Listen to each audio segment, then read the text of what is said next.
Hello and welcome to the Build With Baer Workshop. My name is Pat Baer. I'm here to build a model kit and hang out with all of you. I'm going to go ahead and throw the Bear Key, the Lego, the site, the emote in the chat. If you're currently a subscriber, reply with those emotes. Also put those emotes in because we are doing a round of applause for Dirty. Dirty subscribed for 31 months. Thank you for 31 months, Dirty. Appreciate that very much. Thanks for your continued support. Lord Crashin says, hey, Pat, throwing in the emotes. Ghost Valve is here, throwing in the old Lego emote. Appreciate you. Thank you. Welcome, everybody, to this Monday stream. Tonight's plan is we're starting a brand new kit, the Gundam OO Command Quan. It takes the OO Quant, some of the elements of the Gundam. Lord Crashin wants me to hit the ska button. I will hit the ska button. It is the last day of February, so I will hit that.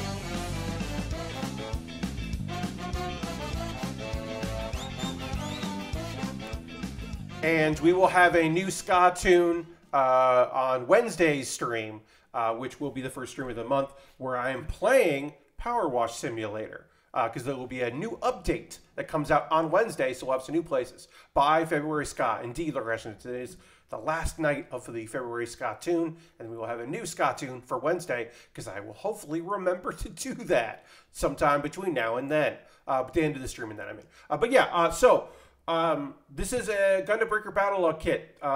We are taking the OO kit is kind of the base, and we are retrofitting it with old pieces of the Command Gundam. So, Command Gundam is an SD Gundam. The SD Gundam series, the Command was the Arnold Schwarzenegger in Commando / Arnold Schwarzenegger in Rambo kind of a character. Iconic for that series. It is based on, I forget, it's got an F in the title, but it's based on a kind of obscure rehash of the RX-782 from early Gundam, I think from 7.9. So it is an old Gundam that was retrofitted to be the Command, and then we are combining it with the Quanta, or the Quant, the OO.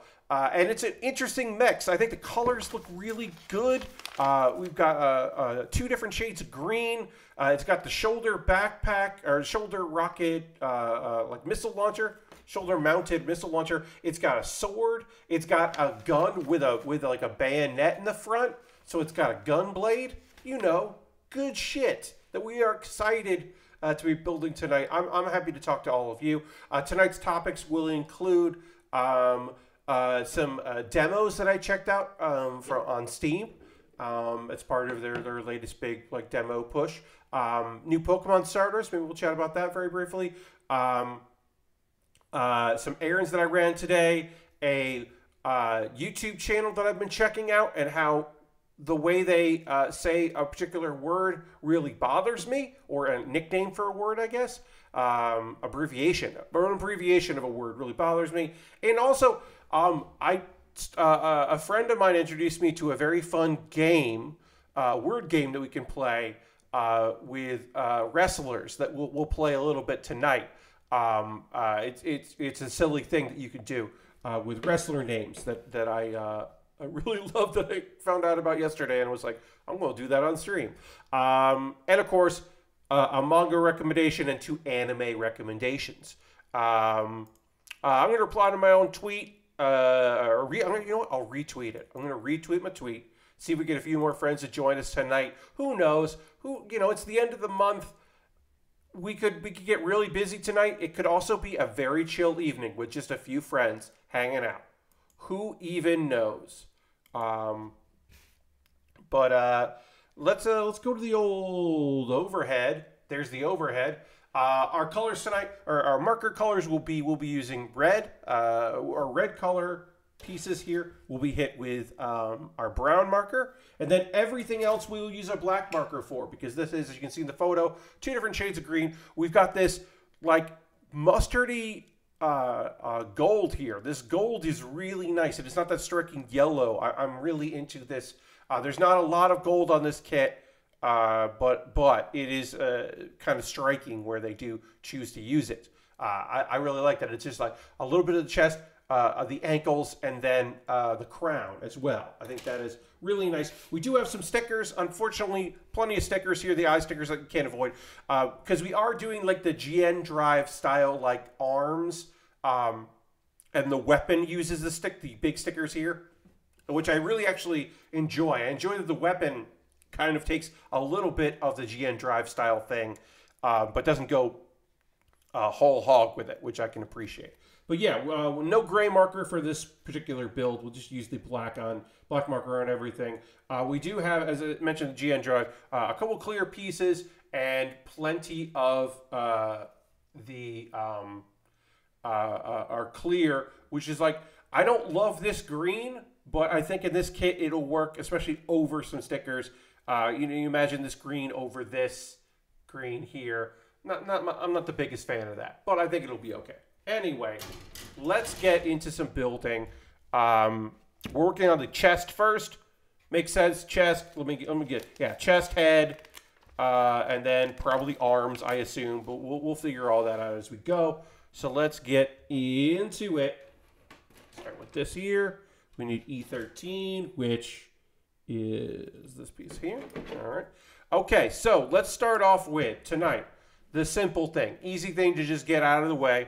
My neighbors, who are good friends, there are a couple houses down that are good friends with my folks, asked me for a favor. They went out of town, and they would like me to feed their fish. So today was day one of fish feeding, and it went fine.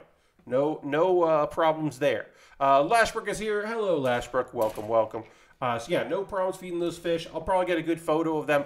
My neighbor has less fish than he used to have, because I've done this previously.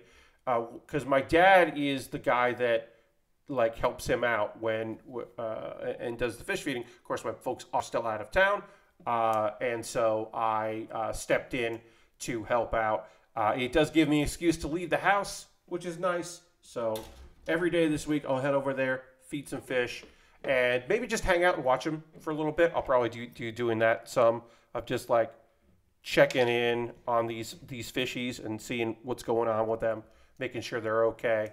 And then also, you know, it is pretty soothing. It's not my like modus operandi is like I'm not a big fish person. I'm not a big fan of keeping fish, but you know, they seem nice. I'm not opposed to it. PC4, where are they? 2, there they are. You know, so yeah, that nothing big to report there. You know, feeding some fish, doing okay with that. Let's see. New Pokemon starters. As you may be aware, I do not have in my possession a Nintendo Switch, so I will not necessarily be playing the next generation of Pokemon, which is a shame. I don't enjoy that particularly, but can't really justify purchasing a Switch. But I can look at it from afar. And here's the thing about me. When I'm playing a Pokemon game, I am getting the fire starter Pokemon. Always getting the fire starter. Always starting with the fire. That's just my default. I've been doing that since I started playing Pokemon games. Way back when with Red. I get the fire Pokemon. Those are the ones I generally like. Sometimes they have a clear advantage in the area. Sometimes they have a clear disadvantage in the starting areas. You know, but I generally just really enjoy them. They're usually my choice. And there's a good that good. Is this a chili pepper? What's going on with this like inspired dinosaur lizard friend? Like, it's a very good friend. Our dragon, our fire is very good, and so I'm instantly interested in him. This did not connect together properly, and I don't know why. So instead of trying to force it together, Fire Croc is very nice. Yes, Fire Croc seems great. Now here's the thing. The water starter is a duck with a hat that is like fur or hair or something. And that's very good. That's very good. It's just so good, and like I want his evolved form to be a pirate. I want him to be a pirate duck by the end of it. Water fighting is very rare in Pokemon, and I would love that final evolution to be a water fighting type, because I just think that would kick ass. So I hope it is. Also, I do hope that the cat stays on all fours, because Pokemon evolutions usually have them stand up. Now, we get a lot of people coming at Incineroar because it is a cat that is on all fours in its final evolution. And I get it. I understand why you would be opposed to that. You want your kitties to just be kitties. You don't need them to be big, tall, muscle friends. But he's a big cat with a wrestling belt made out of fire, and he does wrestling moves. And I can't be mad at that. It's not within me. The possibility that I would be upset with that is just like minuscule. Yeah, he could be on all fours, but he's a big wrestle cat. It's a championship belt having wrestle cat. Like, yeah, it absolutely rules. I saw people getting mad on Twitter about the cat's potential evolutions. Yeah, I mean, people were just assuming the worst, that it'll be on all fours, because that does happen quite often with Pokemon evolutions, but whatever. I was like talking with somebody, and I got some weird reply from somebody that does follow me. It wasn't just a rando, talking about how, like, oh, I hope this Pokemon game is the one where they stop doing all, like, because you were saying, like, traditional things or whatever, and the basic point this person was trying to make was just that, like, will this be the one where they shed some of their traditions? And I was like, I started writing a reply and then didn't reply, because my reply was probably going to be interpreted as me being an asshole. But my reply to that is, no, they're not going to do that. They've made some quality of life changes that come generations late, like the idea that you can reuse TMs and they're not one use only. The idea that, like, you don't have to teach a Pokemon fly. Like, you can just have a Pokemon that will fly. Like, when you unlock that ability, it doesn't have to be on a per Pokemon basis. This is coming together really weirdly. I'm going to try to get this piece in from the other side and see if that will help, because I'm having trouble connecting this. Yeah, Lord Crescent, you know, it does feel like a dick move to reply to somebody and say, maybe you should stop playing this game for children because you want it to be something it isn't. Maybe you should check out some indie games that are inspired by Pokemon and are made by people who have over the years, like, become game developers that grew up loving Pokemon and are trying new things in the genre they're inspired by, and making their own thing,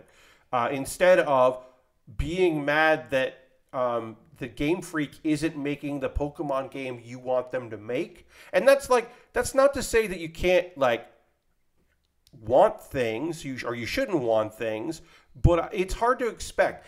It's totally reasonable to want quality of life. It's not reasonable to think that my first RPG, because every Pokemon game is some young person's first RPG and entry point into a grand tradition, and it's always going to be that. They aren't making games for an audience that is growing up. They're making a game assuming that we'll keep some of that previous audience and to make it for the next generation. And are they behind the times? In many ways, yes. Could they be doing more? Constantly, of course. Are they? No, they aren't. I meant more to not reply. Oh, and get into a thing you probably not want to get to. Yes, I did not reply, Lord Crescent. Yes, because there is no benefit for me to be like, maybe this isn't for you, because maybe this isn't for you does feel condescending, even if it is, especially in this particular instance, fucking accurate.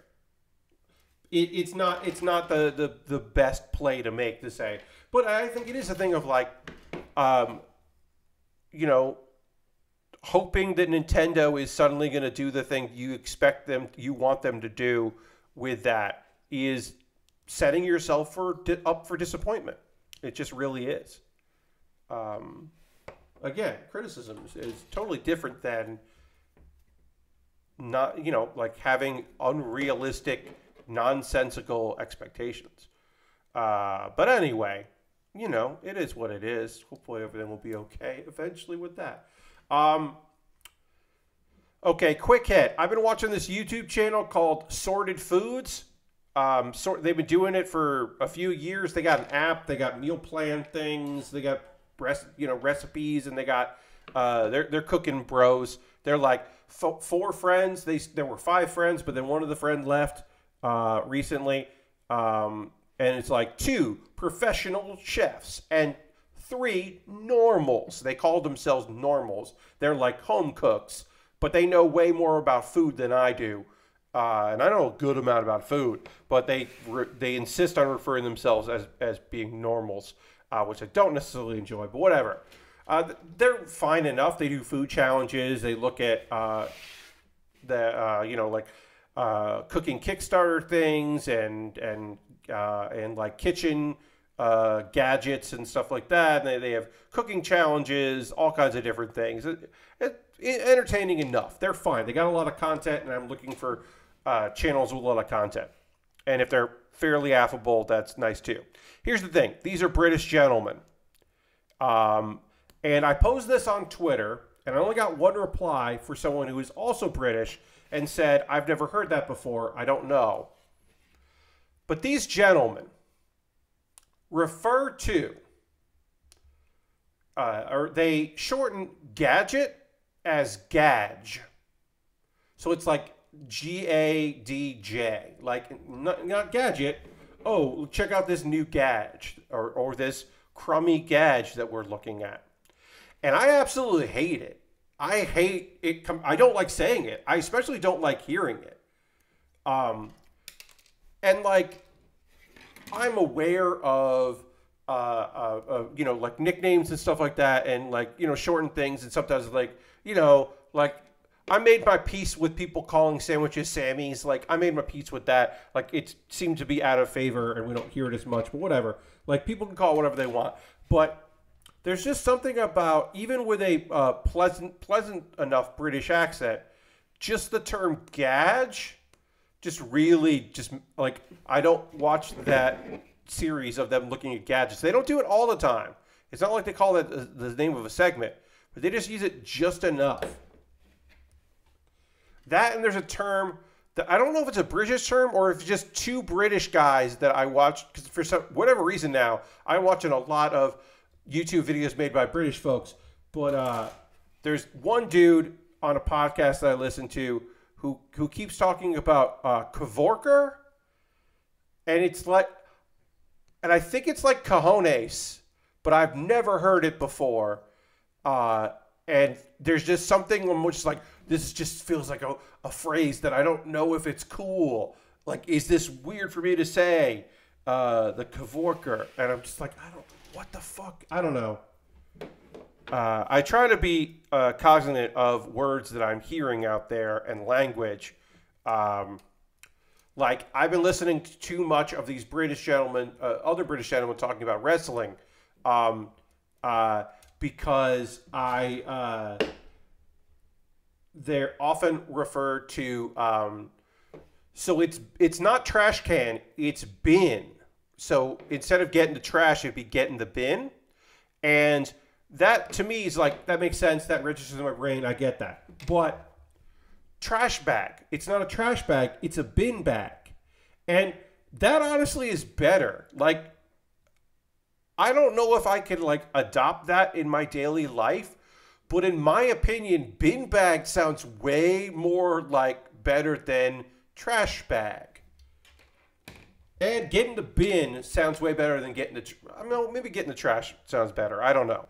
But I don't want to say that I'm going to start saying get in the bin, but I will admit that I have said that and like, oop, I'm adding some isms in my head.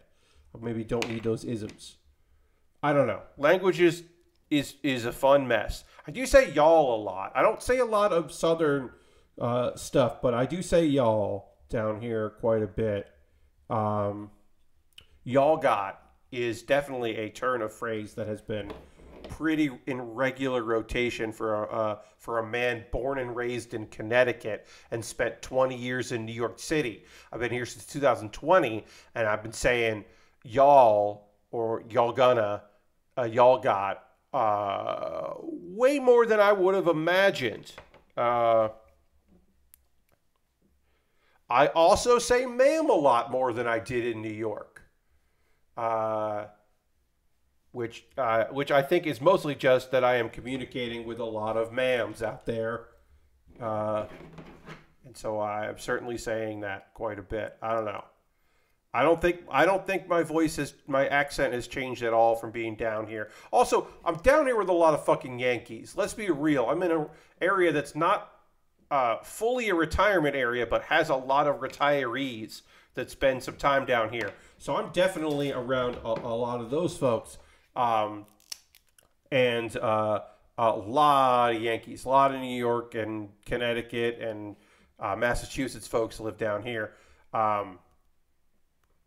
And so I'm like, I'm not really exposed to true Southerners as much as you would, you might imagine. I mean, I do meet my fair share, but no, yeah, definitely not as much as you might think. Other things to chat about here. I'm just kind of, throwing. Like I said, I got my list. I'm hitting my list here. All right, let's play this game. This is a wrestle game. The idea is that wrestling is very funny and often unintentionally funny. And a new fun way to appreciate this is to only refer to wrestlers by their first names, not their real names. Their wrestling first names, and just hit those. It doesn't work for everybody because not everybody has a first name, but most of them do. And their last names are like the punch. So their first names are like normal. So I'm going to look at AEW's upcoming AEW Revolution. Of course, there'll be a few more matches added. This is not a complete list, but here are some matches, and I will refer to them by their first names, and we'll see how silly it sounds when I say, oh, we got this grudge match, a war of words between Chris and Eddie. Chris and Eddie have been really going at it, and they're just going to be getting into it real soon. But also, it's been an interesting conversation. They're wrestling, but one of them wants to be like in a group. We got Brian and John fighting on Sunday or Saturday. Yeah, Brian and John are going to be wrestling. This one doesn't work. CM Punk versus Maxwell. So you could say Phil. Phil's going to wrestle against Maxwell. Of course, we got Keith and Will and Michael and Ricky. They're all fighting in a ladder match. I don't know who else is going to be in that ladder match. I only know that Michael and Keith and Will, they call him Powerhouse, but we know his name is Will. And Ricky are all wrestling. That's a cheat because Wardlow doesn't go by Michael Wardlow anymore, but that's his fucking name. His name is Michael Wardlow. So we're going with that. I know that's cheating. Jade and Tay are fighting. Can you believe that? Tag team doesn't work at all. I guess it does. Britt and Thunder are fighting. Oh, and then the main event, Adam is fighting Adam. Unbelievable. I think that there isn't. Okay. Oh, I also forgot that Matt and Andrade and Isaiah are fighting Darby and Sammy and Sting. So it doesn't always work, but it kind of works. Marty wants to believe in kayfabe. Yeah. Here's the thing. I think it is because that just means everything's real, which means that one guy named Adam is going to wrestle another guy named Adam. And in that instance, it sounds like it's wrestling for who gets to be Adam. which I think is way funnier than, oh, they're wrestling for a title. They're wrestling over the name Adam. If everything is real, nothing is real. Indeed, and John, hey, I'm John. The Adam Championship, indeed, fighting for the top dog, who is also named Adam. Let's see. Yeah, because Luchasaurus doesn't really work. Luchasaurus and Jungle Boy doesn't work for my joke. I guess Red Dragon does. And I don't know who the third group is. But the idea of just, to me, it's very funny to just be like, oh, Chris and Eddie are fighting. It's a whole thing. They got some other people involved for a while, but it's really just about the two of them. And then you got, like, on the other hand, Brian and John are really, like, it's been a whole thing. I don't know. I find that incredibly amusing. Maybe it's just me, but I do love that, of just, like, refer to wrestlers by their first names. Because there's, like, Keith Lee is so fucking cool and such a goddamn badass and incredible, but also his first name is Keith. I mean, the ultimate is that the Viper, Randy Orton. Also, Randy Savage. Randy is such a, like anyone you know who is an adult and is named Randy, it's like, no, you don't know you don't know an adult named Randy. You know some Randalls. But you don't know, you know Randall Keith, but you do not know Randy Keith Orton. There's no way you know Randy. Maybe you do, but I don't think you do. Randy Quaid is a Randy, yes, but that's because Randy Quaid has a brand, so he had to stay to being Randy. If he had not become a successful actor, he would have eventually just been Randall Quaid. Oops! Oh no, my stickers. Hold on, I'll be right back. His brand sure went places. It did, Lord Gresham. Oh no.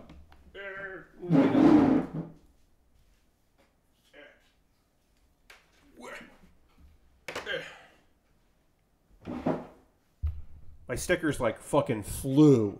Dropped it and they just like went. So I'm back. I'm doing it. Get these stickers. We gotta get some eye stickers out here. Yeah, so that's a look. I didn't say it was a good party game, but it is funny. What's like a? We'll look at the. I'm just going to look at some WWE wrestlers. We'll kind of hit that. At least there aren't too many stickers. Yeah, I mean, there's still like a decent amount, but like for a high-grade kit bash kind of a kit, it's not too bad. Let me hit the old Superstars page. We'll look at some names. We got Roman. That's not a real first name. Brock. Ooh, Brock, yeah. Becky and Charlotte and Sammy and Damian. Jimmy and Jay. Carmella, Dana, Braun, Bandy, Carmelo, that dude rules, right? But yeah, it's like a bunch of stuff. AJ, Aaliyah, Alexa, Andre and Andy and Angel. No, not Braun, Lashbrook, Braun. Braun Breaker. One of the Steiner brothers' sons, Braun Breaker. They gave him a really bad name. But yeah. Oh, right, of course. Yeah, he's B-R-A-N. Yeah. Braun Breaker. Ashton, Austin, Becky, Bianca. How many kids of WWE legends are in the WWE's wrestlers? Lord Crashington, less than you would imagine, but quite a few. Because we got Roman. I mean, he wasn't necessarily, his dad wasn't like the biggest super. Yeah, no, I mean, he's pretty big. But Jimmy and Jay, Uso. Let's see. You got Randy Orton. You've got this sticker just does not want to come out. Let's try it from down here. You've got who else? Charlotte. Yes, Charlotte. Yes, yes. Let's see. I'm scrolling through Dominic Mysterio, of course. Let's see. Who else we got? We got any other kids who are parents were also wrestlers in the Braun Breaker, as I said.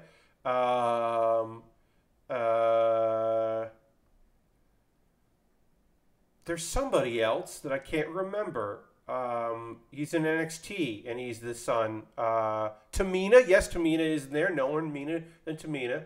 But there's somebody else in NXT who is like who is a child of a WWE superstar, and I just can't remember who that is. But again, there's just one more. Unfortunately, I can't tell you who that is. I'm looking at the WWE page, going through it really quick, just being like, is there anybody else? No. Okay, whatever.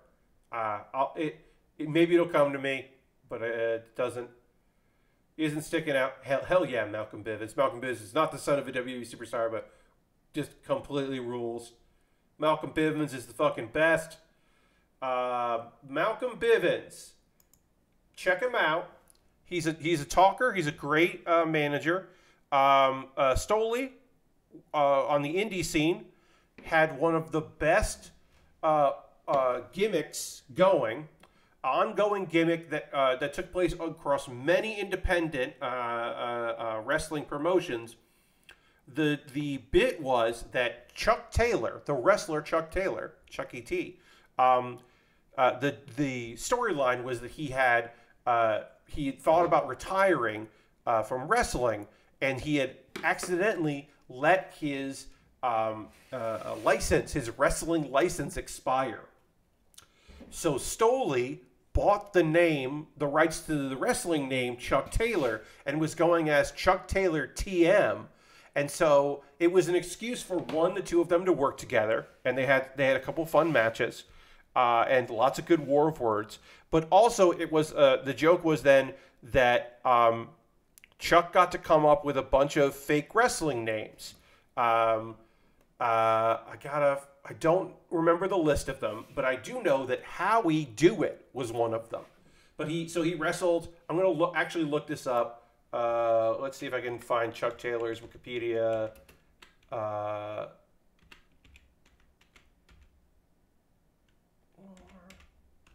Wrestler. But he had a bunch of fake wrestling names that he went as. Let's see. Here we go.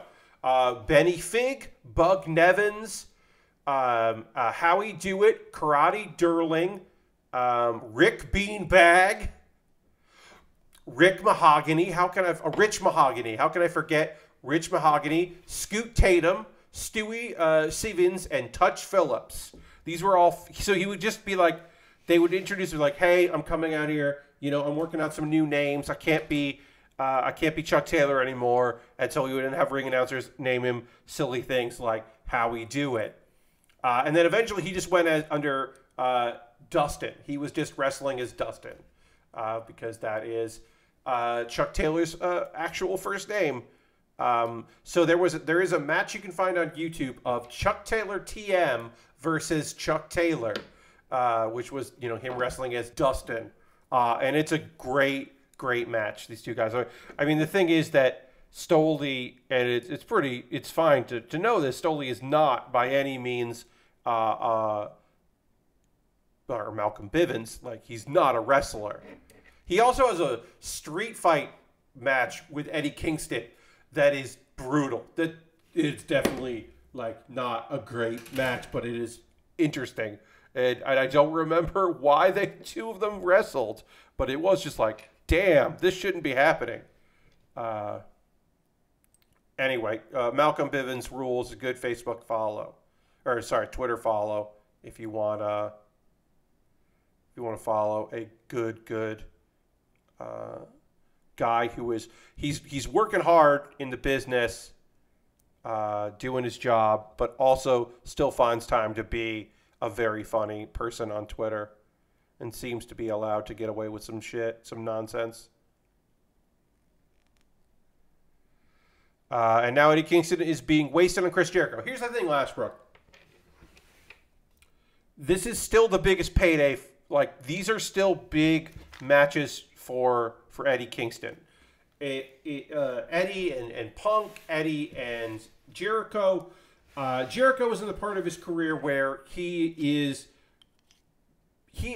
right now, Chris Jericho is making Eddie Kingston money for the next 10 years of Eddie Kingston's wrestling career. And I'm not excited about the match, but I am excited for people who don't care about every independent wrestler in the world, who are paying attention to Eddie Kingston right now because he is in a program with Chris Jericho. That rules for Eddie. It is not the best use of his talents. I am hoping that he gets involved in the Moxley-Bryan situation. As you know, as a friend of Mox, I look forward to that. Also, there was like in his thing with Punk, there was a little bit of his friendship and relationship with Ruby, and I really want to explore more of that because those two work so well together. And look, we're not getting intergender wrestling. We're just not going to get it. We're not going to get that. I just know we're not going to get that in AEW. I have come to terms with that. But it would be cool to see them interact more. Also, because Ruby Soho needs fucking stuff to do because she's incredibly talented and just doesn't have anything going on. Because they're not ready to take the belt off Jade, and Ruby would probably be the person to do it. Although I would love for her to be the one to take the belt off Britt, because who the fuck else is going to do it, and someone's got to do it at some point. Put a belt on Ruby. Also, Ruby should turn heel at some point pretty soon because she is such a fucking great heel. It's great, got great babyface fire, but also, holy shit, is she a good heel? This sticker is really annoying to put on, and I might just not do it. This is the back sticker. This is the back sticker here that's going on the back of our head, and it's really hard. Thunder Rosa is definitely winning at Revolution, says Lashbrook. I don't buy it. I don't think the build is... I mean, look, I don't ever expect the build to be good in women's matches, unfortunately, in AEW, but I think the build has been non-existent, and... I just don't see it. I just don't see Britt dropping the belt to Thunder. If you were telling me it would be Thunder versus Jade, I might be more inclined to believe. But I do think that they see a promising future in Jade Cargill. But yeah, I don't know. I just don't see it. I'd like it. I'd like there be a mix up, but I don't know. I feel like that's the belt that isn't going to change hands so that some of the other belts can change hands, and it won't be like a full trade. They've been low-key feuding for months and have plenty of history. Yeah, I don't disagree. I just don't feel it. I don't necessarily agree with you on that one. I mean, you know, be happy to be wrong. I don't put money on these things. It'd be foolish for me to do that. But yeah. All right, I think it's time, finally, friends. We got to get into it. Let's talk about it. There's a lot of Steam demos out there. There's a whole festival out there trying to get people to watch play some Steam games, check out some new games. I checked out a few of them. I'm going to talk about them pretty briefly. Let's see. Let's start with Cat Cafe Manager. Honestly, I wish it wasn't the management part wasn't as this is a manager. This is you own a cat cafe. You got to go around your town. You got to like make deals with people to get new product in. You got to like work on the recipe. There are cats there. The focus is not on the cats, and I'm not. I kind of wish it was. I think the art looks really cute. Um, yeah, I wish it was less of a cafe manager that has cats and more of a cat cafe manager. Like, I wish the cat was the focus. This head has some really goddamn tiny pieces that I am not enjoying. Gotta put that on record here. I'll be really happy when we start working on the head of, or the arms of this kit, because I have not been enjoying getting the head here assembled. Anyway, you can play all these demos on Steam, I believe, for another couple days. There's plenty I didn't play, but yeah, Cat Cafe Manager I think is cute, but it's definitely not, I don't know if it's for me. Birding Simulator is a photography game. It is a photography, go find some birds, take some photographs. It looks like, I mean, there's some editing in there as well. I know that Neon White demo got extended another week. Oh, that's good. This fucking, let me try putting this on the head first and then following up with the, nope, I gotta do this first. These pieces are tiny and I don't like them. I'm not a big fan of this. I'm probably gonna have to, my guess is that this won't stay on and I'm gonna have to get some liquid cement on here. That's gonna be my guess, but whatever. Yeah, birding simulator. Taking photos. The birds look absolutely gorgeous. I had this running, the demo running and was loving it. I don't know about the photo editing. I don't know how that, I don't think that felt particularly great, but I could, I don't know how much that's going to be of it. But I do think it's good. Electrician Simulator. I was not enjoying it. I think it runs really well.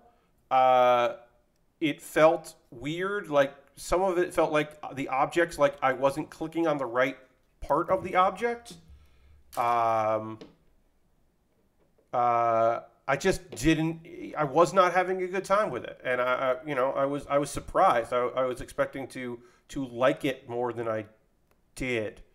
It felt, I don't know. It felt fucking boring. Honestly, it just didn't feel like a fun game. Beacon Pines. I've seen a trailer of this before. I think like a Wholesome Games or something like that. But I've definitely seen trailers for Beacon Pines before, and that was really fun. This is it's a visual novel adventure game where you are animal people and you are trying to solve a mystery. It's got some spooky. It's a little spooky. It's not necessarily horror, but there is there's some stuff going on there behind the scenes. And I was I don't know. I had a good time checking it out.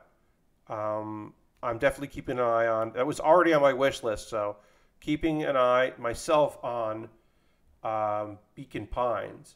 And I think those are all the demos that I want to talk about. I mean, there's so many horny visual novels. If you're looking for some horny-ass visual novels, there are a ton of horny visual novels for you to choose from. There's some remasters. Yeah, these are what stood out to me, good and bad.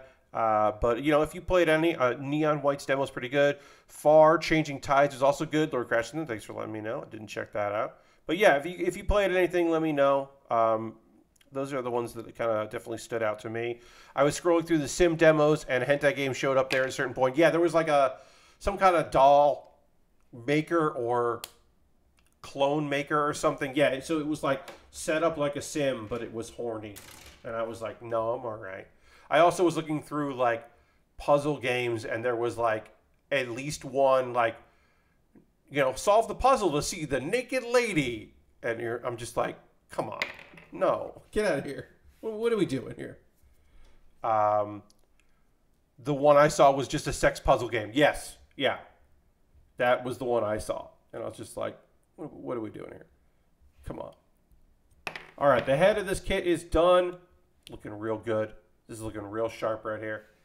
I mean, we've been doing that shit since our kids. Yes, but it was a thing where it's like I understand that you want to pull stuff from all of the different corners of YouTube, or not YouTube, Steam, but like we don't need that.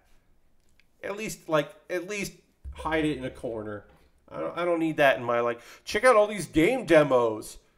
It's a sex puzzle game. Sexy puzzle game. It's just like, all right. All right, we're going to build the full right arm, and then we're going to build the full left arm. It is, I think it's it's symmetrical. Arms look symmetrical. Yeah, so whatever, but we'll build that. Could have built some of this at the same time, but whatever. We will follow along with instructions. Let's see, were there any other games? No, I mean, I've got my Steam wish list right now. It doesn't have a lot of stuff on it. I'll bring that up because that's sometimes nice to look at. Check out my wish list here. Where's that wish list? Where is it? Nope, that's not what I was looking for. Where is it? Why can't I find my wish list? There it is. Kaiju Wars. That's not an adult game. There you go. I'm not going to lie. I turned Steam filter off so I can see all the heart garbage. I understand, John. I get you. Tunic, obviously coming out March 16th. Very excited for Tunic. Tunic is my next big, quote unquote big game. Mondo Museum is coming out at some point. We just had coming soon. That's been I've had that wish list for 3 years. It is going to be in early access, and I would like to play it. I don't know when that's coming out, but that is that's Kit Fox is publishing that or develop. Yeah, and Viewpoint is making it. And yeah, who knows? But it is just coming soon. I haven't looked up more information about that, but it's like build your own museum, and that sounds fun. Bear and Breakfast is coming sometime this year, which is a resource management crafting. You're a bear running a bed and breakfast. I mean, of course I'm going to investigate that because it just sounds fun as hell.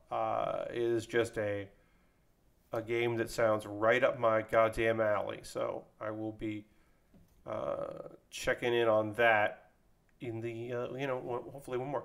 Bear and Breakfast should be a new morning cooking show. Indeed. Let's see. Oh, I still have Model Builder on there. I could just buy that, but that didn't look good, so I did not get that. Or it looked okay. It just didn't look like something I actually wanted to play. Goodbye Volcano High. That supposedly is releasing this year.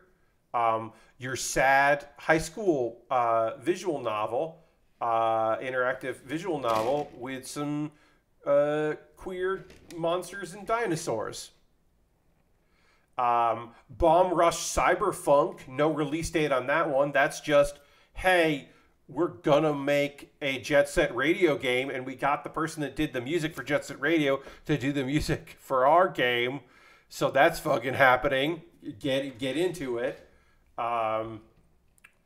Love Shore, which is a cyberpunk RPG ish kind of. Still waiting to hear more details on that, but it seems like a visual novel kind of a deal. Sometime this year, we are getting the sequel to Arcade Spirits. I loved Arcade Spirits, so I'm excited for that. And sometime this year, we're also getting Spirit Swap Lo-Fi Beats to Match 3 2, which is a Match 3 game done by a queer team with many folks who come from originally from Middle Eastern countries, or that is their either they are immigrants or the children of immigrants.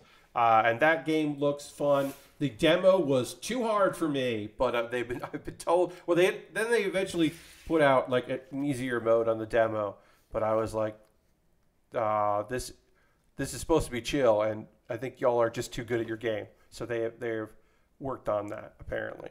But I also backed that on Kickstarter, so I'm not gonna probably buy that again, but I still wishlist it because it's helpful. Hey, if there's ever a game you're interested in, wishlist it, please. Help a dev out. Wishlist games that you've got an interest in. All right, so we put a sticker on here. And then we're going to put a clear piece on over the sticker. And that'll really just get this nice like green, yellow, neon look to it here. So we'll do that. Going to try to be careful with clear plastic. Always try to be careful. Apparently wish list metrics are huge in getting games funded. Yes. Wish lists help a lot with the fundraising phase, like the get us home, or if a developer is in negotiations with a publisher and trying to get a bigger or better publishing deal, saying, hey, look, all of these people, based on a couple appearances we did online or at a convention, we have this many wish lists, people. We've had this and we haven't made any appearances. Like it does go a long way for game devs. So it is important. But like I said, I don't have like a ton of stuff on there. I wonder if it says exhibits on hiatus for Mondo Museum. So I wonder if they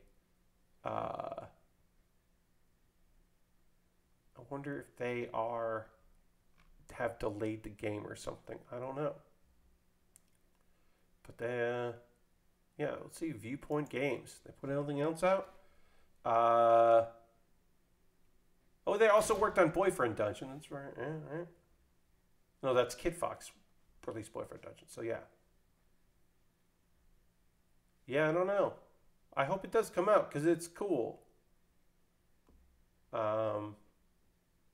a cool idea. Mondo Museum. But yeah, if you're interested in a game and there's a wish list page for it, please go ahead and jump in on that because it does mean a lot to people to have that. We'll take a pause to the cause in a moment or two. I'll talk about ways you can support the channel and do all that. That's coming real soon. Working on the arms here. We've got some manga and anime talk coming up. We'll talk about stuff you're playing. I watched some streams of people playing Elden Ring this weekend, and that was fun. Again, not something I'm interested in playing, but it was cool to watch other people play, including, very funny, I tweeted about this, but Dan Reichert was playing Sega Dreamcast games and trying to play them all with the fishing controller, the fishing rod controller, and that's what he played on Friday, and I thought that was very funny. I watched some of that, of him, like, just trying his best to he's playing, like, Virtua Tennis with the fishing remote, which I thought was very funny, especially considering that it was Elden Ring Day and so many people were streaming Elden Ring and playing Elden Ring. Again, like I said, not for me, but happy for you. As always, happy if it's the thing that you're playing and really enjoying, not a thing that I'm like, this is not my jam. I played Dark Souls and bounced off of it pretty quickly, and then I tried again with Bloodborne because I was like, maybe this will be the game for me. Like Bloodborne. And then I did not do much in Bloodborne. Just not the kind of game that I am like super excited about. Just doesn't really do it for me. But if it does it for you, then great. And go with God and have a good time. I got a really good great sword, and I'm happy. Hell yeah, Lastbrook. I'm glad you're having a good time with it. I'm glad you're happy with it. I like hearing stories. I like seeing clips of people completely fuck up. My friend Ben had a very fun clip of his stream where he was fighting a real big dude and maybe winning, but struggling. And then a goat showed up and attacked him, and he was like, "Goat, come on, can't you see what's happening right now?" And then because the goat like stunned him, he got killed. And I was like, "Yep." Ghostbusters, yeah, it was hilarious. Yeah, it was totally so funny to watch. That clip's on Bengineering's YouTube channel, and it is just so funny to see him just get completely owned. Or on his Twitter page, he has that clip up. Just getting completely wrecked by this because this goat wouldn't leave him alone. Still terrible at Souls games. I hear you, goes Val. I hear you. Bears are assholes in Elden Ring. Well, yeah. I mean, I like that. I like they're just like animals that don't give a shit about you. I mean, that's the whole thing about Souls games is you're some creepy weirdo and everybody hates you. And sometimes it's justified, and sometimes it's not justified. But everybody always hates you. It's just like, hey, let me go over here and see who hates me. Oh, these people hate me? Oh, these three bats. Oh, these three bats fucking hate me. I'm going to go over here. All right, well, I'm going to go over this way. And oh, no, these skeletons fucking pissed off at me. Oh, wow. Oh, this guy just came out of the ground and ate me. I don't know why, but he apparently thinks I suck. Because he came out of nowhere to trap me and take my life. It's like, oh, okay. All right, and then we got to put another shiny piece on there. Again, we're putting all of these like GN drive style little energy things on here. Bears will spawn out of nowhere to fuck up your shit.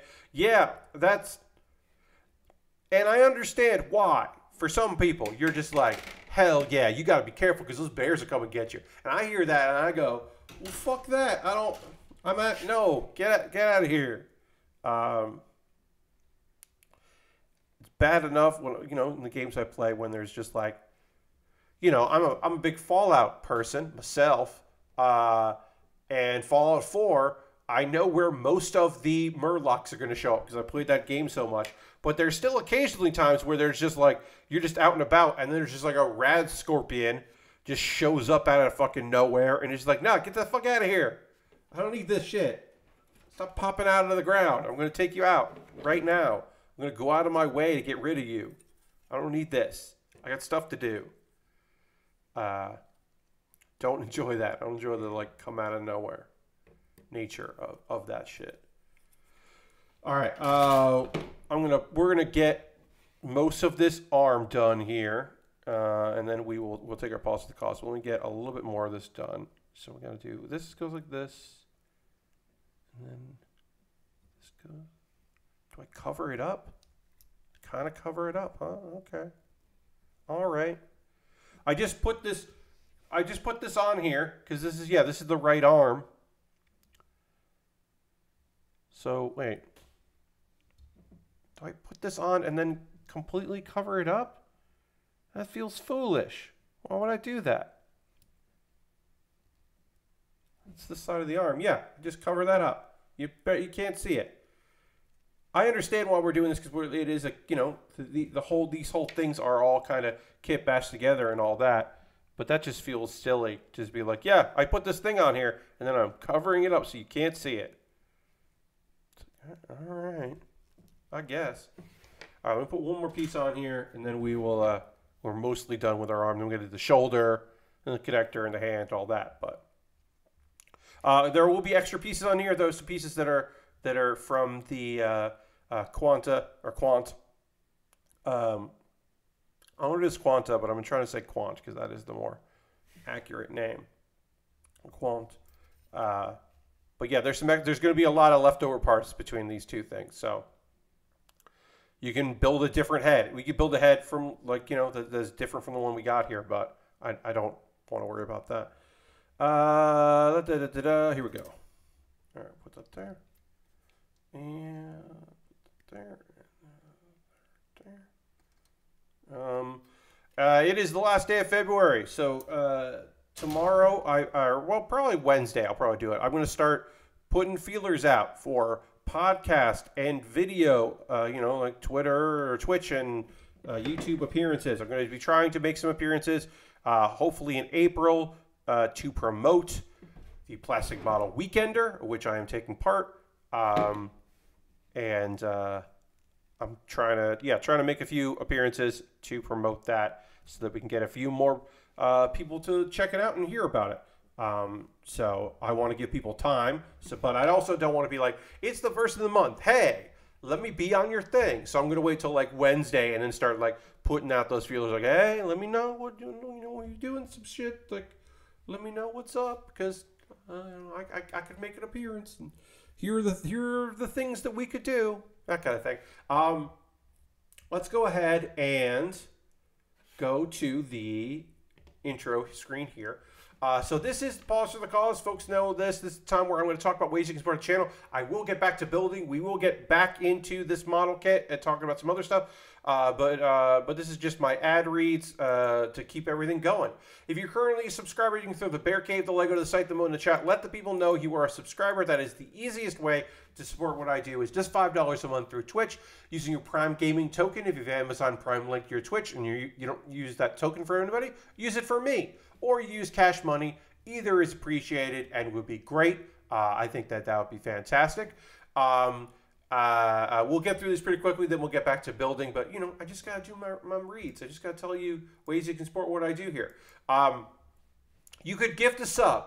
A wrist fan is top of the gift sub leaderboard. I know it's the last day of February, but still, if you want to gift somebody a sub, you could do that. Gifting is an easy way to support what I do. Bits and coins also always appreciated. Harold and Red Rum gave me some bits, and I thank them for that. Very kind of them to do that. Also, as an alternative, I got a Patreon. Don't join my Patreon today. Do it tomorrow. Like, join it in the beginning of the month. Make a note for yourself. Send yourself a note. Send yourself an email and be like, join Pat's Patreon at the $1, $3, $5, $10 tier, because I will be sending out my schedule to them tomorrow before anyone else gets it. But yeah, you got Patreon that's an alternative to there because there's different payment levels and all that. I'm on YouTube.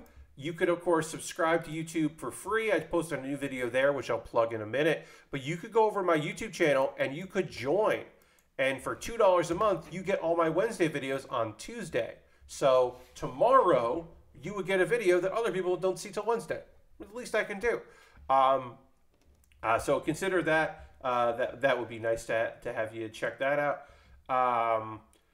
Direct donations, if a monthly subscription isn't up to your interest, but a one-time would be something you'd be willing to do, you could do that. And everything I make through direct donations through YouTube, which includes AdSense, through Patreon, and through Twitch, goes to me buying model kits.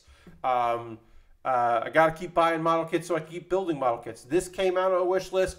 Recently, it just bought that Heavy Arms Master Grade pre-order. That came out of funds because I do love it when people buy something on the wish list, but can't always happen. So I have money that comes in because of all of you and your generous support that I'm able to buy those kits so I can build those kits.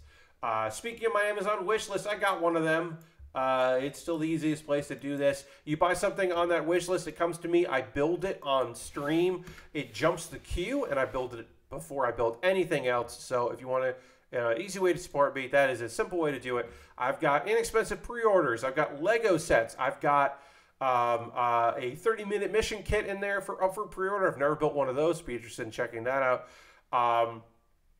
I've got inexpensive kits, expensive kits, high grades, some master grades in there, kits with free shipping, kits with not free shipping, kits that are way too expensive and they shouldn't be on there for the price they are, but what are you going to do? And at the very bottom, I've got some gear, some of which would really help me, like a light box would definitely help with production. A USB 3.0 thing would be very helpful because I don't have a lot of USB on this new computer as much as I would like. Tweezers that are for jewelers would be great for stickers. I've heard really good things about that. And I do have this on-air box that is not necessary. It's just one of those boxes that you lights up, and that would be very silly, and I would mount that in the bedroom, and that would be nonsense, the recording bar thing. That's a very silly thing, but I don't know. I like having some silly things on the wish list. But yeah, see something there, you buy it, it comes to me. You can do it anonymously, or you can include your name. And like I said, I will show a YouTube video about that as well in my mailbag. USA Gundam Store is an alternative to that, in which you can buy gift cards and then send me the code you get with that gift card, because they just email you. They don't send you a physical gift card. And then I'll use that. You can DM me on Twitter, and I'll take the gift card code and buy something from USA Gundam Store. I just got a couple things from them just recently. Jam just subscribed with Prime. That's 50 months. Let's hit the old applause there. Throw the Bear Cave Lego site emote in the chat there. Thank you very much, Jam. 50 months. That's so many months. Thank you so much for your continued support. I appreciate it very, very much. That absolutely rules. Thank you. And let's see. Oh yeah, I got a Discord. I post build photos at the end of every stream. People post stuff they're working on. It is a nice community of folks in the Discord. It's just good times, and it's chill. It's very chill. Okay, a couple of videos I want you to check out. I have a new episode of Pat Bear's Anime Club that came out today. This episode of Pat Bear's Anime Club is me recommending 4 shows that you should check out this season. I'm not in love with this season. I feel like everybody just got out of the way of the final episodes of Attack on Titan, the last season, the last thing. I feel like everybody just got out of the way of that. So it's not my favorite season in the world. A lot of like, ugh. It's like, these aren't great, but there's still a few, and so I recommend a few, and you can check that out. And in the comments, there's already got a good comment from someone to recommend some stuff that stuff I wasn't into. And one thing I kept forgetting exists, and I checked it out. I literally read that comment and then watched all the episodes of it because they're 2-minute episodes, and I'll talk about that coming up. Also, Do You Remembaer, my ongoing video series? In this one, I talked about an actor who played the father, Papa Moutzkowitz, in Fievel, or American Tail, and then American Tail Fievel Goes West. And just facts about this fascinating 102-year-old gentleman. And then I won't probably talk, this is the last time I'm going to even mention this, but this previous Wednesday, I did karaoke, and I sang English lyrics to the Cruel Angels Thesis song, the Evangelion theme, and I did that in karaoke. So that's peak anime bullshit from your friend Pat, and I thought I put that up just as its own YouTube video. I won't. It's still gonna live there. I'm not gonna take it down, but I'm gonna stop promoting it after the stream because I don't. There's no reason for me to continue to promote it. We're gonna talk about some manga, and we'll talk about some anime here in a second, and I'm gonna drink some water here, so we'll get that going, and we'll get back into it. It's good anime bullshit. I appreciate that, John. We'll get back to building in just a moment, but first, a little water.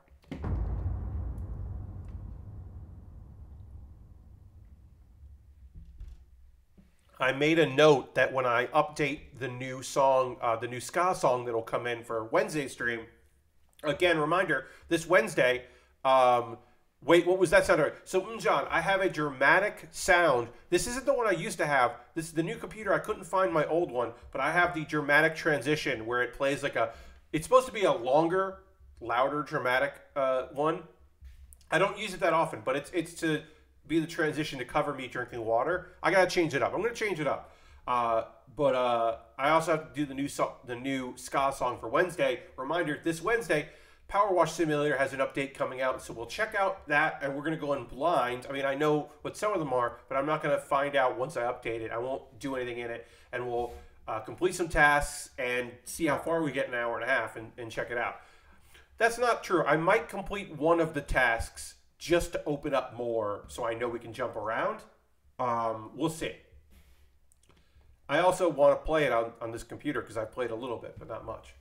Sorry, I'm sniffling. The weather got beautiful this past couple days. It was like in the 70s, and now it is in the low 50s, high 40s. And that sucks. I'm just cold comparatively. And I hate that feels cold to me. 50s shouldn't feel cold to me, but I've been here long enough, and it is. Anyway, let's panel line this arm before we put the shoulders on and we can't see it anymore. I mean, I'm just hitting parts of this with black. Not really that noticeable. Okay, so I have a manga to talk to you about, and we'll start with that. And this manga is, come on, Nightbot. Nightbot is being really slow. Here we go. Life as a reincarnated sage in another world, gaining a second profession and becoming the strongest in the world. That's the subtitle. We'll call it Life as a Reincarnated Sage in Another World. This has an anime adaptation coming out, I believe, next season. It is a manga that I remember reading and kind of just like bouncing off of. And I was like, I kind of want to go back to this because I know that like I said, there's an anime adaptation coming out, and I wanted to be kind of like aware of what was going on in it. So this manga is about a dude that gets that die, reincarnated, wants to kind of live like a slow life. I don't want to say he's dumb, but he is like kind of going with the flow. He's definitely smart in some ways. Here's the thing. His job, his skill, his class is monster tamer. And so everyone just kind of makes fun of him about being like pretty weak because you got to train, you got to capture monsters and have them make a pact with you. And you got to be really strong to do that. And it's hard to be really strong as a monster tamer. So people are just like, oh, really? Oh. Here's the thing. He also has a second job that no one knows anything about called Sage. So because he made a contract with a bunch of slimes, and those slimes learned magic, he can use magic. 'Cause he's not supposed to be able to use magic or anything. He's only supposed to be able to control some monsters that he's tamed. But if they know magic, he can use magic transfer, which allows him to control the magic and use it and have them do the stuff. And he's also really strong, and he has a lot of good luck. And he's just kind of going about his business. There's some people that definitely want to do him harm, and he's constantly dealing with them and their shenanigans. And like dragons show up, and like he's got to fight like a bunch of bullshit. He definitely has like, he doesn't have like a rough time, but he definitely has a consistent time of just like dealing with shit and trying to make it all work. So the best part of this manga is that the slimes are all pretty identical, but some of them do have different personalities. And there's always one that shows up in the background or sometimes in the foreground that has a mustache. And some of them, like one has like an eye patch, and like some of them have like just different personalities because some of them have different skills than others. But the one that has a big bushy mustache is my favorite for obvious reasons, because he's a slime that has a mustache. They're pretty great. His transportation in the world is a wolf called Proud Wolf, who looks like a Looney Tunes. He's like drawn like a Looney Tunes character. It's great. And Proud Wolf's thing is that Proud Wolf is a goddamn coward. Like oftentimes he's just like, okay, and Proud Wolf, go hide. And Proud Wolf is fucking psyched about hiding. But it is cool that he gets to ride on a wolf. And Proud Wolf is kind of strong. He's just being over his head often. And yeah, they fight a bunch of shit and figure stuff out. And he goes on some adventures. And fucking does his best. I haven't caught up fully with it because there's a lot of this. There's 30-something chapters, so I'm definitely not caught up. But I liked it well enough. I think it'll be like, it depends on if the slime voices are really annoying and grating. If they're not, then it could be a very solid show to check out. I just haven't. I don't know. So it's definitely an anime I'm going to watch because it is a overpowered main character reincarnation story, and I watch a bunch of those anime, so I'll at least check it out. I mean, it's no Skeleton Knight because that's the one I'm most excited about coming out in next season. Finally, Skeleton Knight is coming out. All right, B13. Okay, now let's talk about some anime. And first, we'll talk about let's get into this new. So this is the one that was recommended to me literally today. It's a show that I forgot existed, and I was like, oh, I want to check this out. It is a short. The episodes are 2.5 minutes long. It is I'm Kodama Kawashiri, and it is the story of someone who calls herself a life hacker. It basically just means that she's like an unemployed, or she draws manga. So she does have a job, but she's like, she got out of college and just kind of like lives a solitary, quick life. Like I said, it's a slice of life. It is told in diary style. So she does the voice actress for Kodama also does the voices of any other character in it. Like she has a run-in with someone that she went to college with, and she's like in the store like recommending stuff, and so like when he goes, oh, I've never had that before, oh, we don't really eat that in my house, she's doing like a deep voice to signify that she's portraying him. And I think that's a very cute and fun bit of business, so I enjoy that. So the art style looks like, of the actual animation, looks like it is done by like a mangaka. So it, like I said, it is diary style. So it is not full, beautiful, digital animation. It is a little sloppy, and she does the sound effects sometimes as well. So it's basically like, the feeling of it that I'll describe it as how sometimes they're like the daily comics that people do, or like the hourly comics that you'll see on Twitter of like, this artist is doing like from 9 to 10, I did this, and then at this time I did that. And they're like a little sloppy because they got to go about their day and they're not going to put too much effort into it. That's what this feels like. It feels like a day in the life, comic done by an artist who's just like, yeah, here's what I'm doing today. The other thing I want to say is that the opening song is not that art style. The opening song looks like any other anime, and is if you didn't know what it was, you might be confused that it was just a different slice of life about a girl, that you would be mistaken about what the actual art style is, and I think that's really fucking interesting. Also, I should point out that the opening song is 1 minute and 30 seconds, and the actual anime content is 1 minute. So the OP is 30 seconds longer than every episode, and there's no closing. You see the closing credits like scroll at the end of whatever bit is happening. And I think that's fucking weird. It's so weird. So I recommend just watch the first episode. Go over to Crunchyroll. It's I'm Kodama Kawashiri. It comes out on Thursdays.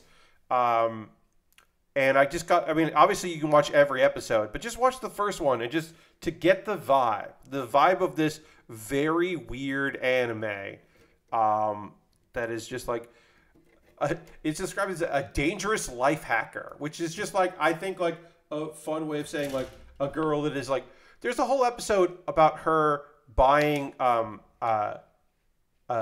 Valentine's Day candy, and it's very fun because as she's going to and from the shop, she's just saying like in a sing-songy voice, Valentine Day kiss, and she's saying like in English, Valentine Day kiss. And then she buys a bunch of candy, and spoiler alert, she just eats all that chocolate. She didn't buy it for anyone. She was just like, no, Valentine's Day is great because they sell really good chocolate. And I think it was just very funny and weird. But you kind of got the sense of like, this girl doesn't have crushes on anyone. This girl's all about the candy. It's real weird, and I think it's really good. So, and like I said, short episodes. That is... I'm Kodama Kawashiri. Yeah, it's cute. And the other one is In Other Words Sketch. I'm still watching that. The episodes right now are taking a few days for the closed captions to go into other languages. At first, that was almost simultaneous. Now, there'll be Japanese closed captions until they get updated with English. So I would say, I guess, don't go immediately to watch those when they come out. It's still really weird. The sketches are still very funny. Again, if you haven't heard me talk about In Other Words Sketch, it is two girls that look like they're VTubers, but they're not. They're just girls who like sketch comedy who are trapped after a plane crash. And then to pass the time, they are reenacting sketches they remember from this real, actual sketch group that did exist in the 90s. And they're just performing their sketches. And both those gentlemen from folk dance, I can't remember the full name, have passed away.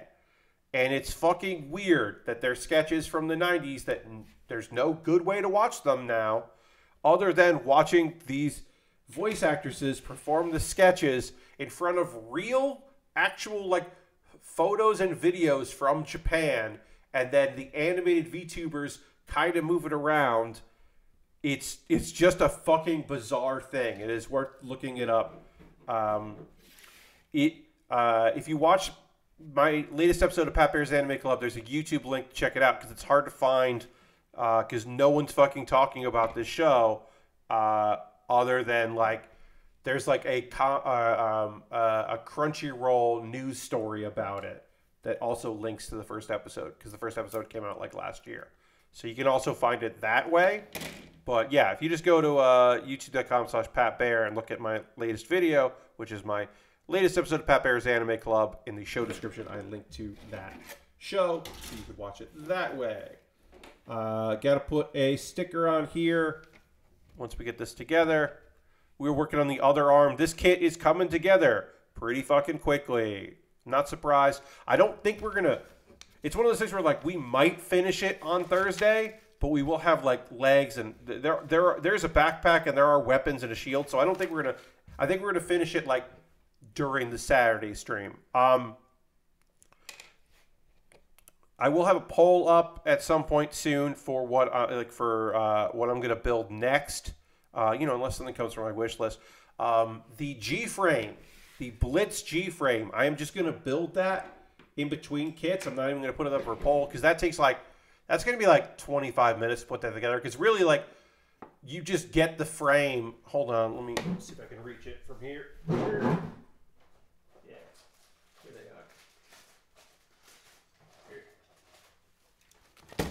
If you've never seen a G-frame, it is a model kit that we're putting together, but it's pre-built.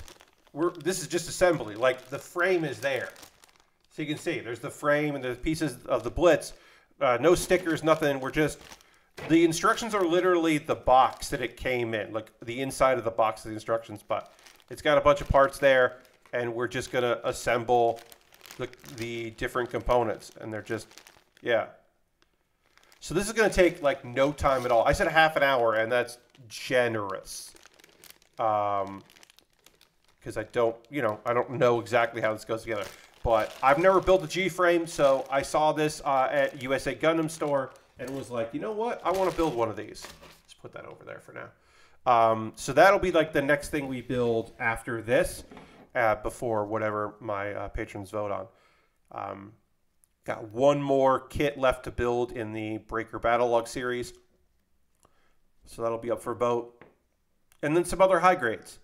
I'll probably put the ship, which is Shank's ship. Shank's ship. I'll put that up for a vote as well. That's going to be a lot of stickers, but I haven't done... I think it's one of the only ships I haven't done yet. So I'm excited to do it. Because I do like those one-piece boats. I think they do turn out neat. It's just they're a lot of goddamn work because there's just so many stickers. They're very sticker forward. All right, we need A2. So yeah, that's the manga and anime that I've been checking out. I will, of course, always have more. I was reading something. I'll have to get caught up on one series that I want to talk to you about, and probably on Thursday I'll talk about it because I've read a bit of it. My Civil Servant Life Reborn in the Strange World, which is a manhwa, even though it does sound like it is a isekai, a Japanese comic isekai, which it is similar, but it is a manhwa that is trying to do the it is going for and attempting to ape that style, which I find interesting. But yeah, it is basically like we don't see a lot of his real life, but a dude died, and then he was reborn in but he's reborn in this like place of like the strongest people on the world who isolate themselves in a village and are really strong, and he doesn't want to like deal with that. He wanted to be a civil engineer, and so he like runs away from home. But he's of course overpowered, incredibly strong. He can use magic, and he also like can use martial arts with the magic, like mystic arts, which normally people aren't supposed to be able to do both. The problem is, he ran away from home, people will be sad. No, he ran away from home, and his father is the village chief and wants him, his son, to be the next village chief. So everybody fucking needs to find him, and he does not want to be found. So, shenanigans are afoot. But there's like 20 chapters of that out, and I've only read, I think, like 8 or 9. And you'd think 8 or 9 would be enough to like give an impression, but that's the thing with manhwa. Like, manhwa, not every manhwa, but a lot of South Korean comics feel like Dragon Ball Z episodes, where you're like, wow, nothing fucking really happened. Like, there were a lot of reaction shots and like some conversation, but there wasn't as much action as you would imagine. So it does take to me anyway, a Korean comic takes a long time before you kind of get the vibe of it. Not every one of them. I don't want to generalize too much, but in general, that is my feeling about those particular stories. Whereas if I am reading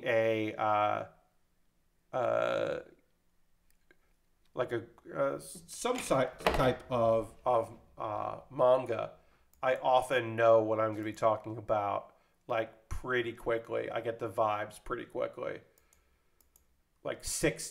Usually about 6 in, I'm like, okay, 6 or 7 chapters into a thing, I get a sense of what this story is. Like, at some point, I'll probably be ready to talk about when I reincarnated, I was a soldier. That one's been moving really fast, so probably. We'll see. That one's pretty interesting. I am excited about talking about that one kind of soon, because I do love that. Because he is strong, but he's not like inherently overpowered. But he's got stuff going on. Anyway, now's a great time to talk to you all about what are y'all playing? What are you watching? What are you doing? What's going on out there on the old internet for all of you? Would love to hear it. Let me know. I've been playing. I've got a Warlock deck that I've been playing lately. That is Dragon Warlock, and it has been going pretty. It's terrible, but I enjoy it. But I basically also have a Renounced Darkness deck that I also like pretty much enjoyed. My Renounced Darkness Warlock deck again, because there are a few new cards that help tutor out your Renounce card, and it's terrible but enjoyable. I do like a good bad deck like that. But let me know in the comments, in the chat, I should say, not the comments. In the chat, what are y'all playing? What are you watching? If there's anything out there that you're engaging in that you're like, well, Pat, we got to talk about this thing. Again, the next big video game for me is going to be Tunic. I don't know if I'm getting a code for that. I might be getting a code for that. I have not purchased it myself. If it turns out I'm not getting a code, then I will, if I do get a code, I will, of course, stream it and let you know. And, of course, I would say that if I get received a code for it. But I probably will be streaming that anyway, even if I just spend my own money on it, because I'm excited to check it out. But I haven't made the decision on anything else for game-wise. Just playing Hearthstone. Power Wash Simulator, as I said, has an update coming out on Wednesday. I'm excited to play that. I played a little bit of that over the weekend. We did get some Halo in on Sunday. Sunday was Halo Day, and that was very fun. It has been harder and harder to get my crew together for Halo because people are playing other things. But I'm still excited, when we can get some of the crew together, because it's fucking really fun to have people together and play a game together that I enjoy. But yeah, let me know, folks. What are you playing? Are you watching anything? I talked about Sorted Foods and how they say gads and all like that. But other than that, I do like Sorted Foods because I was looking for some people who make some things, and like I said, they do the reviews of gadgets, but they also do like meal kit reviews, and those are really interesting because they have like the perspective of the professional chefs and also the perspective of like home chefs who are in the business of making food, though, so they're not like quote unquote normals. Last week says just a bunch of Elden Ring with a little Apex to finish off the 3rd anniversary event. Hell yeah. That's fun. No Question says, I watched both of the National Treasures movies and had a good time. Hell yeah. I'm glad you had a good time. I've never seen the second National Treasure. I think I had my fill with the first one because it didn't like, I thought it was fun, but I wasn't like, I love this. I can't wait to watch it again. So I never watched the sequel, but maybe I'll need to. I need to. I'll be honest, outside of one new zone, I'm not seeing Olympus to be that different. Says Lashbrook about Apex. Guess there's some Apex changes coming in, and John asked about that, which is cool. Nick Cage tells people that he's going to kidnap the president and follows through with that. Hell yeah, Lord Creston. Look, like, you know, that's Chekhov's president, right? You know, if you say you're going to kidnap the president, you gotta do it. You gotta follow through. That's only fair. All right, let's get this together, and then we'll panel line it once we get all these components together here. We already did the other arm, so this arm should not be difficult because we already did it. My rotations on the south of the map have way more cover, so I like that. Nice. I'm glad you're all finding stuff to like, or or whatever, or enjoying getting a little Apex in. That's fun. Again, as I said, I got my Halo crew together. That has been my thing. My D&D. So I have my regular D&D game, which is on another hiatus because 2 of the people in the crew, in the group, are on deadline for big projects. So we are on hiatus. But my larger group that I am a part of that just does the one-shots, my one-shot crew, I'm getting some one-shot in on Thursday afternoon. So hopefully I will have, maybe I'll have something fun to say about it, about what we did there on the stream. I don't know. It depends on what happens. But I am. I guess these are slightly asymmetrical. Look, I said the hands were symmetrical, but the backs of them are slightly different. Fun. They're not really that different. They're a little different. Anyway. Yeah, so hopefully on Thursday, maybe I'll have some stories from the one-shots. I love the one-shots. We've either been doing some, 5th edition with it, or people have been doing some lasers and feelings, or sometimes they'll be like, they can bring in other systems. As long as you have people that want to play with the systems and they can work with the loose character sheets that we're working on, it has been really fun for the one-off crew. Just tell little stories, interact. So we have a GM ready to go. I believe they want to do 5th edition on Thursday, and I think there are 4 of us, and the 4 of us playing, and then the GM running the game, and that should be good. And then then I'm patiently waiting for people to be available for my main D&D game so that we can get back into that shit. Because that's good times. And it's a fun crew. I'm enjoying that character. Do I have other stuff going on? I got a little work, a little customer service to do this week. Nothing major. I made soft shell tacos today. And so that'll be lunch tomorrow and then one more dinner. It's from a kit. I tried this first batch. I tried microwaving them. And I did not enjoy it.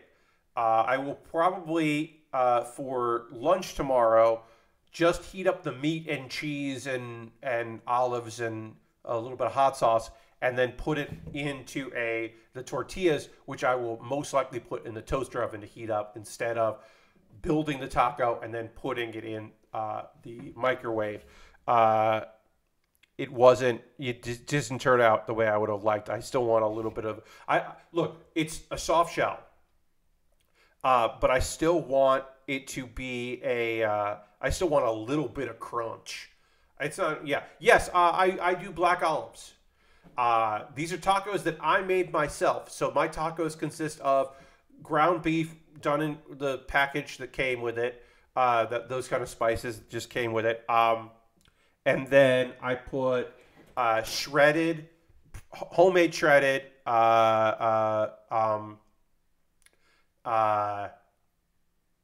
cheddar cheese, extra sharp cheddar cheese. No, not whole grains. And I do sliced like half slices of black olives. Yeah, like I shred my own cheddar cheese off the brick and then put in a little bit of hot sauce, not too much. I usually put like iceberg lettuce in there. I don't have iceberg lettuce right now. I have baby spinach. So I did a spinach salad because I don't think baby spinach is gonna fit right in that. So I didn't include any of that. But I will be basically, it comes with 10 tacos, and so I made 4 for dinner, and I'm gonna have 2 for lunch, and then I will have 4 more for dinner, another meal later in the week, like a couple days later, and I will experiment with basically my lunch tacos. I'm gonna put in the oven or the toaster oven to heat up the tortillas up that way, and then just do that. I also have peppers and onions left over, so I could make them fajitas-ish by doing that. So I could put in peppers and onions, which I might do for lunch just to kind of fill out since I'm just doing 2 tacos. Because I already diced a bunch of onion and pepper together for because I have some steak shavings. So I have that. I don't have great bread for that, unfortunately. I showed it last night when I did peppers and onions, sausage and peppers, that I just don't have rolls. I have white bread, and it's just not the same. I toasted it real good, but it's just not the same. It's fine. I have to get more groceries right before my parents come back. They're coming back on Sunday. My folks will be back on Sunday. Lunch fajitas sounds like a good meal. Yeah, I mean, it won't be like full-on fajitas, but like putting peppers and onions in there instead of olives tomorrow is probably what I'm going to do for lunch, and it's going to be good. We had beef tacos tonight with habanero and jalapeno. Finally diced some beef, cheese, sour cream, and a variety of spices. Nice. Yeah, I just put a little bit of hot sauce. It comes with like a hot sauce packet, and I'm putting very little on because I want to wake up the taste buds. I don't want to like overpower my taste buds and kind of like ruin my day. So I just want to have a little bit of heat, but I don't need a lot of heat. But yeah, that'll be like tomorrow's lunch. Will be 2 more of those tacos, and then did I take anything in the fridge out for tomorrow? Yes, I'm taking chicken out. I have to do that after this because I have some chicken gravy I want to eat up, and I've got mashed potatoes to make. Instant mashed potatoes, just a package. They're really quick. I add a little bit of butter to them in the actual mash as it's like coming together. They work out fine. I get them for a couple of meals. I get enough for like 2 meals. It's good. Although I could also make them up as potato cakes for breakfast / lunch, and I might do that if I don't feel like having mashed potatoes again. But yeah, trying to have everything I need to get through the week, and then have a little bit of stuff. I want to have a little bit. I don't want to spend a lot of money on groceries because I don't want to be buying groceries for like the whole house. But I can buy a few things that we'll need. All right, we're gonna have enough time here, folks, to get together this arm, and we'll complete the arm, which is good because it's nice to be able to finish that up. But we made some good progress. I mean, it's a high grade. It's fairly modern. Some of these parts are old. Some of these parts are from 2010. So but 2010 was still a pretty solid time for model kits, so I'm not complaining that a lot of the frame is that old. These are definitely feels more modern than the Burning Gundam or the Blazing Gundam, which was 2008 shit. So this is certainly better than that. Let's get B10. Buy groceries for about 2 weeks max. Yeah, we don't even try to aim for more than a week out. Yeah, I'm John, and Lord Crashes. I'm buying stuff for myself, so I can only buy when I'm buying stuff for myself. I'm only buying like a week-ish amount of stuff, because I don't want things to go bad. Like, yeah, I could save money and buy more lettuce than I need, but then I'm throwing it away. So am I really saving anything? Not really. So, there's some stuff I freeze and buy in bulk and I don't worry about it. And then also, like, I'm going to make mashed potatoes tomorrow, right? So I'm making mashed potatoes knowing that I'm going to be eating a bunch of mashed potatoes in the next few days. So it's just like, yep, that is just me being aware that I got to eat that up. So yeah, if I make too much pasta, I know that, well, I'm going to have another pasta meal. In 8 days, you're having brown lettuce salad then. Yes, indeed. So I don't buy too big. I accidentally got the wrong size of baby spinach when I first was buying groceries this year. And I had to figure out, I had a lot more salads than I was originally planning on having because I just had so much goddamn baby spinach to eat. So it was just there were a bunch of lunches where I was like, let me just get some of this chicken I made up and throw it on some salad, and that's gonna be my lunch today because I got to eat this up. I only threw out a little bit of it. I managed to make it work. Also, I benefit from just being alone. Means that the fridge door isn't open constantly because I only open it when I need stuff and try to be better about that because it's not 3 people in the house. I still have to like I'm low on a few things. I'm gonna need a few things in the end of the week, but I don't need a ton of stuff.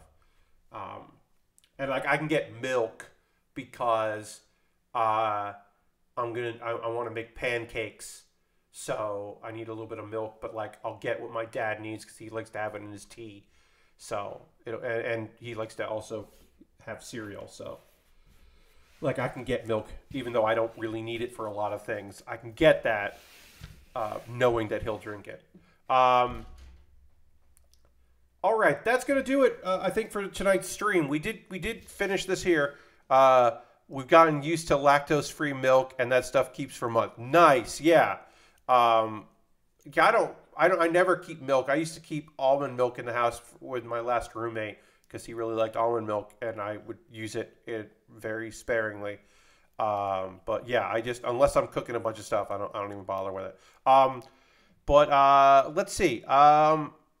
Yeah, I think we're gonna wrap up there. Thanks for watching. Again, Wednesday's stream is coming up as the next stream where I will be getting in there with the new update for Power Wash Simulator, which also comes out on Wednesday. We are going to raid. That is how we end every stream. We always end with a raid, so we will be doing that in just a moment. Indeed. So let me go see who is doing cool shit out there. But I hope you'll come along on this raid and hang out, and then also come back on Wednesday. Thursday we will continue this kit. I can't say for sure that I'm going to finish it on Thursday because we still have to do the legs and the waist and the backpack and weapons. So that's a lot. So we might finish it up, but we also might not. Well, we'll get pretty far in it. Who's doing stuff that we want to go hang out with? Who's out there hanging out that we have not? Maybe somebody that we haven't seen for a little while. Let's see. Who's doing things? We haven't raided Mary in a while. We're going to raid Mary Kish, who's playing Vampire Survivors. Mary rules. Oh, I'm getting an ad, so I'm going to mute that for just a second. But we're going to raid Mary because she's absolutely lovely. So feel free to come along on this raid. I hope to see you on Wednesday for some gaming, or Thursday for model kit building, or Saturday for weekend hangouts and model kit building. So thanks so much for being here. Come along on the raid with me. Have a great night. I will see you in the future. We're waiting for this to log up. Yeah. Enjoy yourselves, and I will see you soon. Goodbye, everybody. Goodbye, goodbye, goodbye, goodbye, goodbye, goodbye, goodbye.